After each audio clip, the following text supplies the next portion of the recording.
professeur titulaire au département de sociologie et à l'Institut des sciences de l'environnement, chercheur au Symbiose, qui est le centre de recherche interdisciplinaire sur la biologie, la santé, la société et l'environnement, qui est un centre collaborateur de l'OMS et de l'OPS, mais chercheur également au CRIGEN, au CIREV et au CIRE, qui est le centre de recherche interinstitutionnelle en écotoxicologie.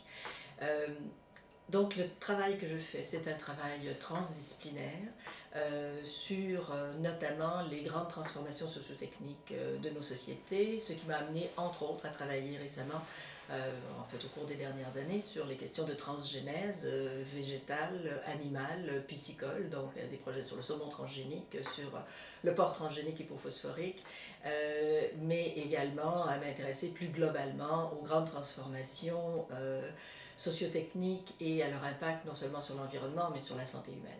Et en ce sens-là, je pense que la question des abeilles est une question absolument fondamentale et il est à souhaiter qu'elle nous pique au vif.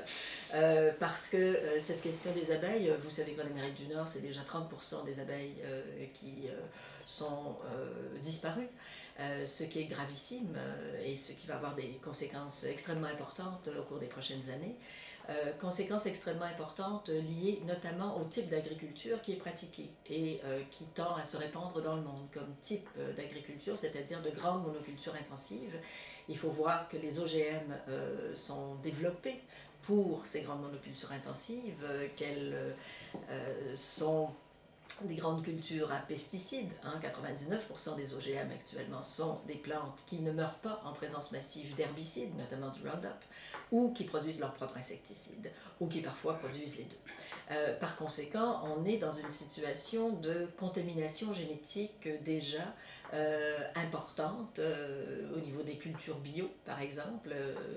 Des cultures comme le canola biologique sont devenues presque impossibles dans certaines régions du Canada actuellement. Mais on est aussi dans une situation d'impact majeur sur l'environnement, sur la faune, sur la flore. Et il est vrai que nous sommes aussi dans une situation extrêmement problématique au niveau de la biodiversité. Vous savez que le rapport sur le millénaire de l'ONU a mis en évidence que déjà plus de 60% des services rendus par les écosystèmes aux êtres humains sont des services qui sont gravement perturbés, voire atrophiés. Or, il s'agit des capacités de support, de production des nutriments. Il s'agit de l'approvisionnement en aliments, en eau propre, en eau fraîche. Il s'agit de la régulation du climat. Donc ce sont autant d'éléments absolument vitaux, absolument essentiels. Il est important de resituer la problématique des abeilles dans un contexte un peu plus large. Et ce contexte plus large, c'est celui de notre entrée dans la 6e extinction des espèces sur la planète. Nous avons des taux d'extinction actuellement 1000 fois plus élevés qu'à l'habitude, ce qui concerne 12% des oiseaux, 23% des mammifères, près de 30% des amphibiens. Et ce sont des données extrêmement troublantes. Et dans le rapport sur le millénaire qui a été produit il y a quelques années à peine, on constate que plus de 60% des services rendus habituellement par les écosystèmes aux êtres humains sont gravement perturbés.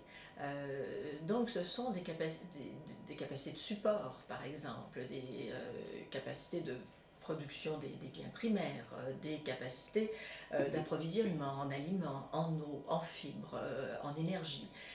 Ce sont des éléments aussi essentiels que la régulation du climat, la régulation des eaux. Ce sont des facteurs absolument majeurs. Or, il faut vraiment être très attentif à ce qui se passe avec les abeilles, puisque elles annoncent à leur façon ce qui est en train de se passer de façon beaucoup plus large, et les abeilles sont près de nous et on est très attentif à ce qui se passe là à cause des impacts directs sur la nourriture. Mais il faut bien savoir que ces impacts, ils sont liés non seulement aux effets de la pollution, mais ils sont liés aux effets de destruction des écosystèmes, destruction des milieux humides, destruction des forêts. Autrement dit, les habitats sont gravement perturbés. Et certes, la pollution chimique est responsable de ça en partie. Les OGM, qui sont des plantes transgéniques pesticides, hein, pour l'essentiel, sont également partie prenante de ce portrait d'ensemble. Mais il y a aussi d'autres problématiques qui sont des problématiques d'ordre socio-économique, qui sont presque aussi importantes. Par exemple, les OGM, c'est l'occasion d'une concentration massive de quelques industries sur l'appropriation des semences du monde. Il y a quelques années à peine, plus de 800 firmes dans le secteur des semences. Actuellement, ça se réduit grosso modo à une cinquantaine, avec 4 ou 5 dominantes, qui sont en train de contrôler, je dirais, la base alimentaire mondiale, qui est constituée de maïs, de soja, de blé, de riz, et une partie de cette base alimentaire est déjà partiellement transgénique. Hein, c'est le cas du maïs, c'est le cas du soja notamment. Par conséquent, on est là face à une situation double, hein, c'est-à-dire à la fois l'ensemble des, je dirais, des modes de développement adoptés au cours des dernières décennies ont fait en sorte qu'on est dans une phase de destruction massive de notre environnement, et d'autre part, je dirais, la boussole économique du produit intérieur brut, qui a perdu le nord complètement, hein, il faut bien l'avouer. Il est grand temps qu'on revoie ces indicateurs économiques, c'est vital. Font en sorte qu'on continue de croire que le progrès, c'est la concentration économique et la fuite en avant technicienne à n'importe quel prix.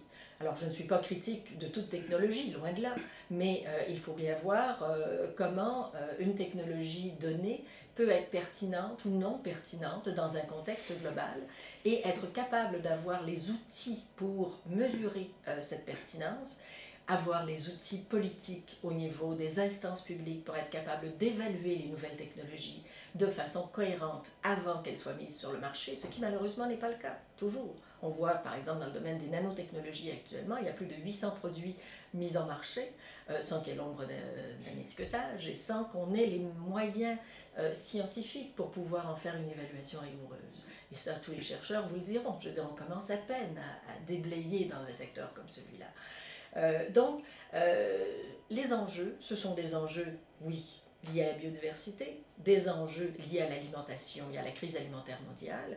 Et les rapports de la FAO sortis l'an dernier sont extrêmement intéressants, qui montrent que, en fait, l'agriculture de proximité, la petite agriculture, l'agriculture familiale, l'agriculture vivrière, sont les agricultures les plus importantes, et qu'on a les capacités à l'échelle du monde actuellement, avec simplement l'agriculture bio, de nourrir la planète.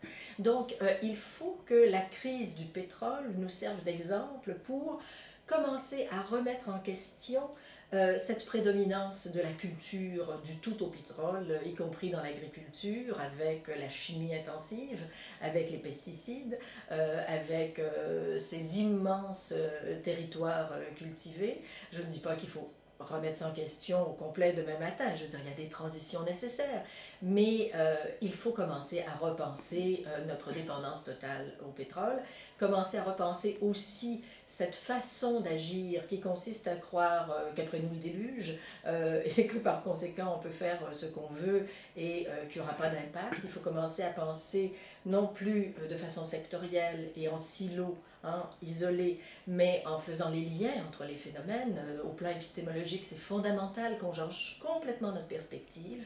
À chaque fois qu'on pose un geste, il y a un ensemble de conséquences, même si nos outils théoriques, nos outils conceptuels ne permettent pas toujours de le comprendre au moment où on met en évidence ces nouveaux produits, ces nouvelles technologies, ces nouvelles approches. Et il y a un enjeu économique, et cet enjeu économique ne peut se résoudre que par un renouvellement des concepts en économie, mais ça ne peut passer que par le politique, et ce politique s'appelle démocratie.